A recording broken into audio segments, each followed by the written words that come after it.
In a changing industry, will PlayStation and Xbox continue to have first-party exclusives? Let's talk about it.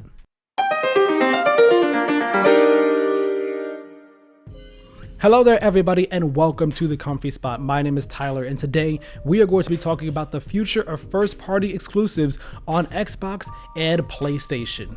Earlier this year, Microsoft's first-party exclusive Hi-Fi Rush came to PlayStation along with 3 other first-party titles.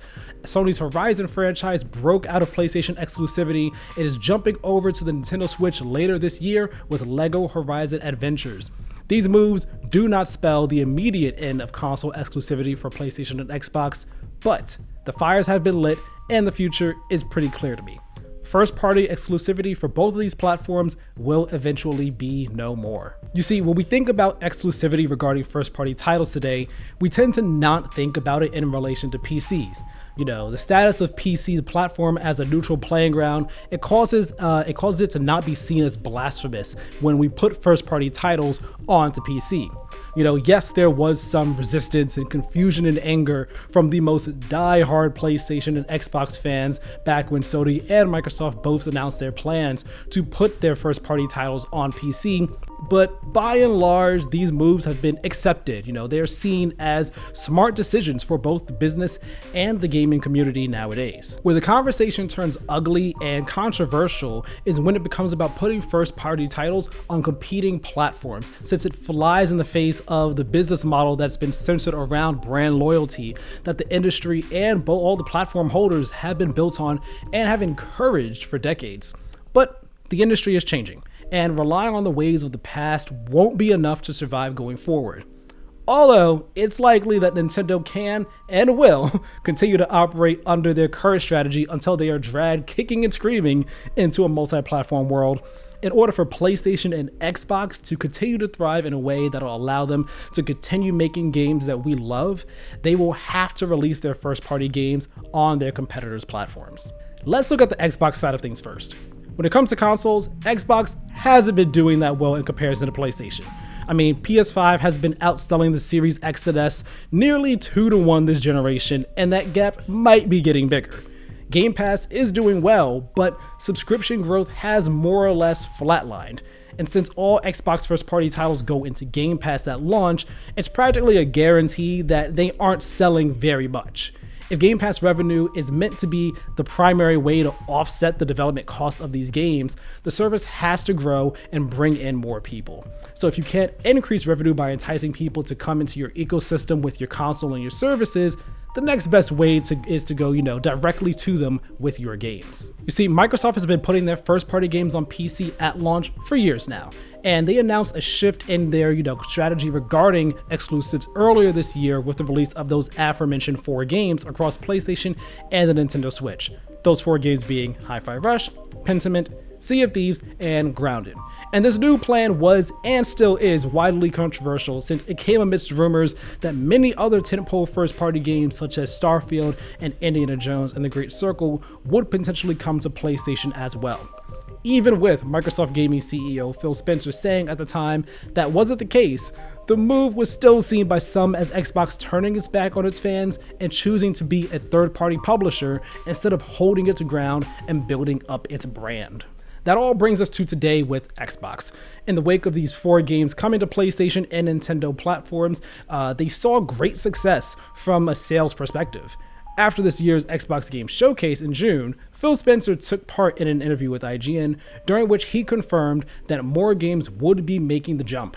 He said, quote, "You're going to see more of our games on more platforms, and we just see that as a benefit to the franchises that we're building, and we see that from players, and the players love to be able to play," end quote. This statement makes the latest batch of rumors about a remaster of Halo Combat Evolved coming to PS5 seem much more likely. So if anyone had doubts about Microsoft's plan going forward after the business update earlier this year, they should be completely washed away now, because it's very clear that Xbox is going to be shifting to a multi-platform strategy with their first-party titles. Let's jump over to PlayStation now. Sony has been very strict when it comes to the exclusivity of their first-party titles. There's no getting around that.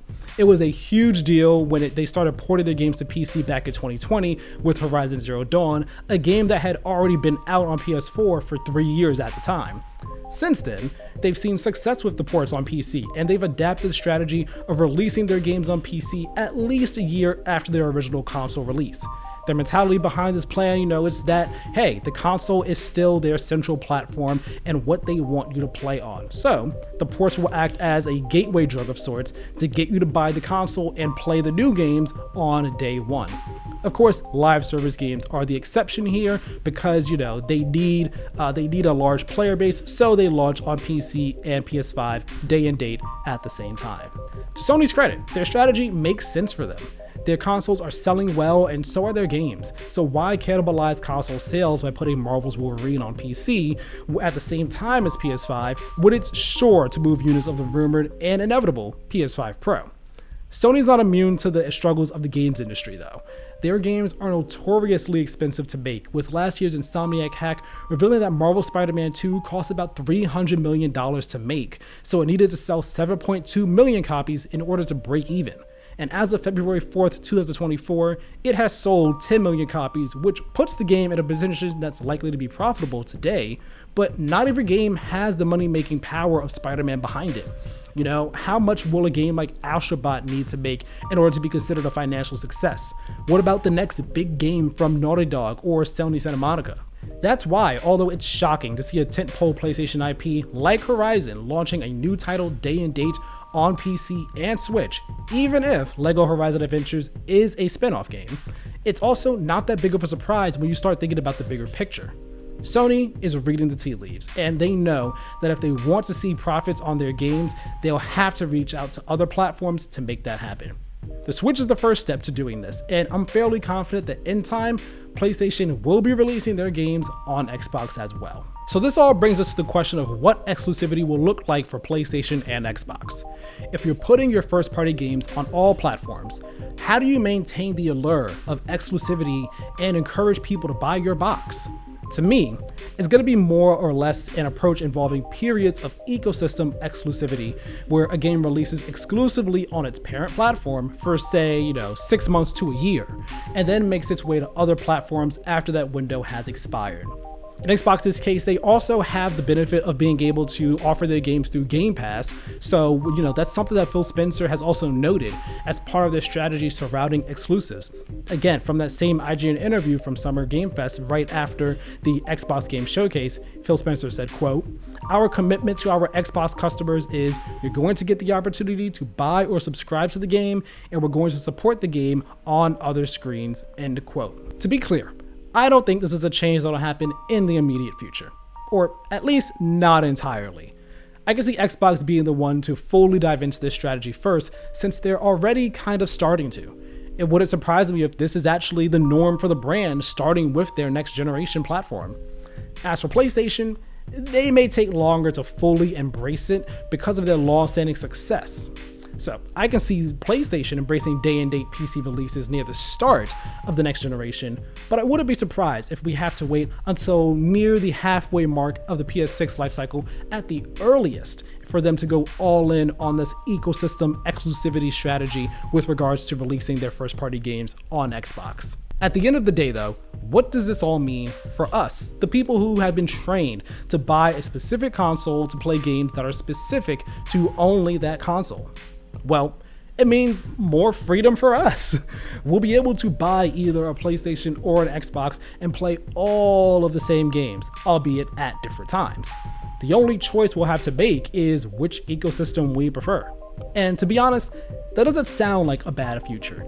The idea of being able to buy one $500 box and play the vast majority of game releases instead of needing 2 boxes or one and a subscription service to play through the cloud is incredibly appealing and forward-thinking to me. I would like to think it's an idea that most people would get behind too. If you're not behind it now, I suggest you start to think about it and, really settle in and munch on that idea. Let it marinate. Because it seems to me like that dream future just might end up being a likely reality. Let me know your thoughts down in the comment section below. What do you think about the future of PlayStation and Xbox first party exclusivity? Let's have a conversation about it. Let's talk about all this stuff down below. Leave a like on this video if you enjoyed it, subscribe to the channel if you have not already, and turn on that notification bell. That way you know as soon as new videos go live, more like this one, and other fun videos that I do as well. My name is Tyler, this has been The Comfy Spot. We'll talk next time. Have a good one.